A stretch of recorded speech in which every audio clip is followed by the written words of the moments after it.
today I actually want to address an issue that I'm super passionate about. And I know in other videos that you guys have seen, I have talked about insurance in general. Homeowners insurance, auto insurance, especially down here in South Florida. We have major issues with homeowners insurance. I think auto insurance is going through the roof in the entire country. And if we're going to talk about inflation, I feel like that's where inflation has hit us the most, is with insurance. The cost, if you calculate the cost of our budget in terms of auto insurance, not even considering life insurance, health insurance, auto insurance, and homeowners insurance, for me, I would say I pay about $13,000 in auto insurance. I pay about $7,000 in homeowners insurance. And even with my husband's company, having insurance with them, we pay about $14,000 out of pocket with just the insurance costs. Plus the cost of all the copays and the deductibles is probably another $8,000. So with health insurance alone for my family is over $20,000 a year. Imagine who can afford that. Like, really, who can afford that? And I have to give you personal stories about health insurance. I know it's a topic these days. To me, it's not like a topic that we haven't been talking about.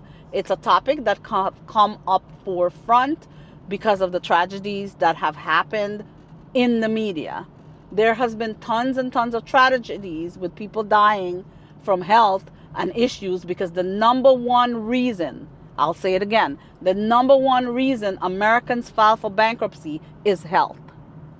So if your insurance is covering most of your health issues, then you wouldn't have to file for bankruptcy because you didn't get ill, and the American government is not helping us. In order for them to help you, if you want social medicine, which is Medicaid, you have to literally not own any assets. You can own your house, your car, and have less than $3,000 in assets, and then you can get Medicaid. At least that's how it is down here. I'm sure every state differs, which is crazy. Like, you can be a prisoner. Like the guy who assassinated the insurance guy, he will be a prisoner for the rest of his life. He is entitled to health insurance and health benefit as a prisoner. He won't be working. He won't be doing anything. His entitlement is health insurance. We are required, our tax dollars is required to now pay for this man's health insurance in prison like all other prisoners. Whereas us as normal working people, we're not entitled to health insurance. It's a privilege right now. The number one issue is health insurance is tied to your job. So if you're not working, or you get fired, or you get laid off, or something happens with your job, you don't have health insurance. There's something called COBRA, but COBRA means you're entitled to get health insurance. Now you got to pay for it all yourself. How are you going to pay for this health insurance COBRA if you don't have a job? So this wheel that keeps going around and around, I don't understand how it makes sense. So I used to work for the Red Cross 20-something years ago. And when I first started working for the Red Cross, I was in charge of the human resource of our chapter also. It used to cost $300 for a family of 4, 5, 6. It was family health insurance. For a month, for insurance that covered everything. There was no deductible, no copay, no co-insurance. I mean, they have like 10 different names for money that comes out of your pocket when it comes to insurance. And when I had my first kid 24 years ago, he cost me $5. That was the medicine. That was my my vitamins. I had a C-section. I had issues with gestational diabetes. I was already on like a different scale, so it was sort of a high-risk pregnancy, and it still only cost me $5. This kid, health-wise, $5. That was 24 years ago. My son, who's 18 now, he cost me $3,500, which is still not bad, but 18 years ago, $3,500 was a lot. Today, I cannot imagine what you would have to pay if you're going to have a child, and what are the co-insurance and the co-pays and all these different things. So what I've noticed with health insurance is they keep reducing the amount of coverage they're giving you, raising the premium, because every year you have more premium that you're paying, and then also raising the amount of your share of co-insurance, co-pays, or co-deductibles, or what, limits, or whatever it is. So it's like buying a box of cereal. The marketing behind the cereal with inflation. Let's say you're getting a 16-ounce box of cereal and it costs $5.99. What happens is they're going to raise that price to maybe $6.99, but they're going to give you now 12 ounces in the box. So the company is making money two ways. They're making money because they reduced the amount of the cereal that they gave you, and on top of that, they raised the price of the cereal. But you didn't notice it, that the box is smaller. It's the same looking box, it's just smaller. It's 12 ounces instead of 16 ounces. This is the way that these companies are marketing and for lack of a better word, brainwashing us into things that are costing more. Whose fault it is? There's many people's fault, and I can go on and on about it. But health insurance is a major problem in this first world country. It costs maybe between 15 to up to 40% of some people's budget. Now you might say we have things that are out there when it comes to, we have Obamacare. And trust me, I have a lot of issues with the ACH, which is also called Obamacare. Despite what you people might think, Obamacare and Marketplace and Affordable Health Care Act is all the same thing. They called it Obamacare because he's the one that put it into act. So now when you put something into act, like if I birth a child and I don't nourish the child, I don't teach the child to walk, I don't support the child, I don't do anything else with the child, what's going to happen?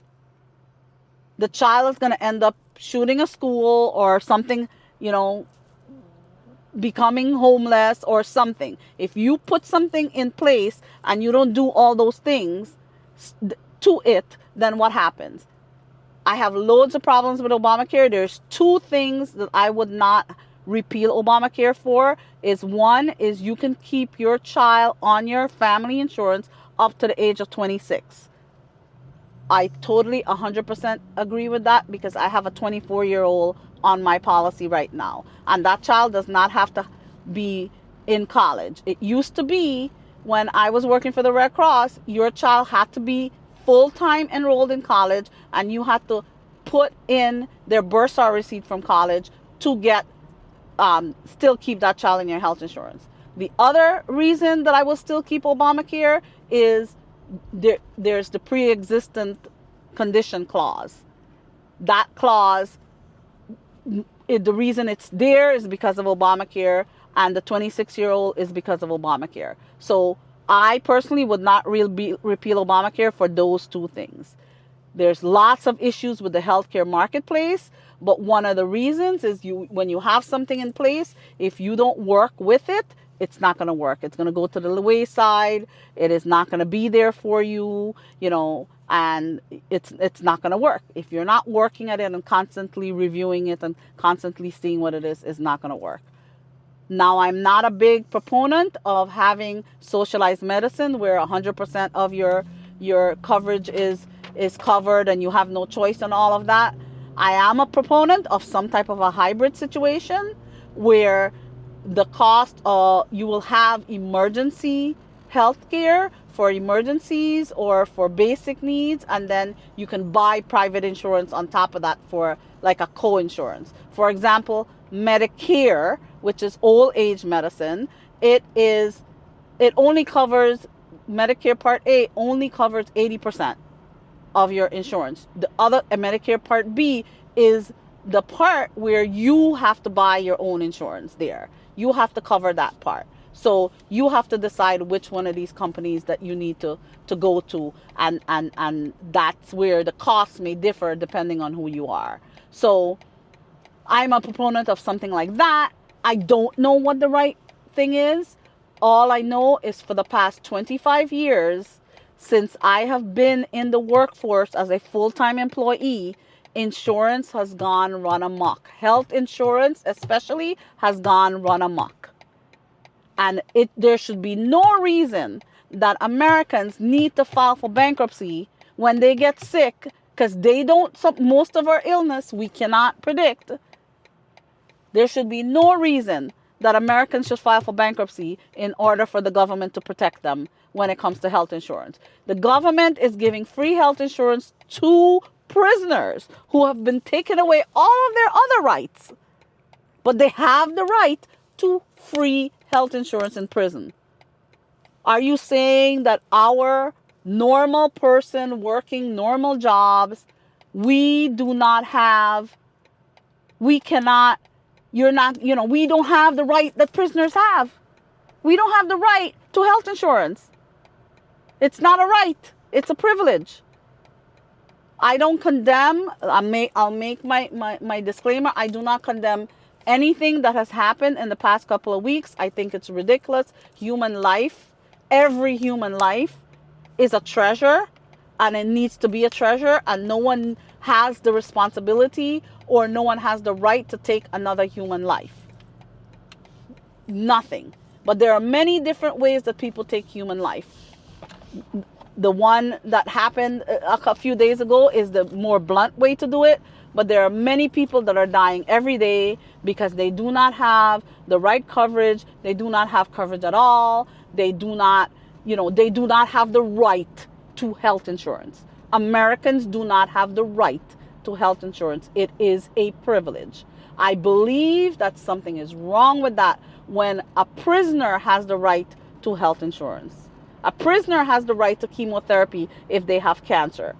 But a normal Joe out there or a normal Joanne out there do not have the right to health insurance. This is an issue that I'm very passionate about. I think that something needs to be done. We keep going around. Our politicians keep going around and playing Russian roulette with our lives. And they're supposed to be really smart people. And all this time, since Obamacare, I don't even remember which first lady had talked about healthcare before. Since all of that, 20 something years since I have been an adult, we've been talking about doing better with our health insurance. And in 20 something years, it's gotten 20 times worse. So that's my thought on health insurance. I believe that is the most inflated inflation in the last 10 years, 20 years has been the cost of insurance.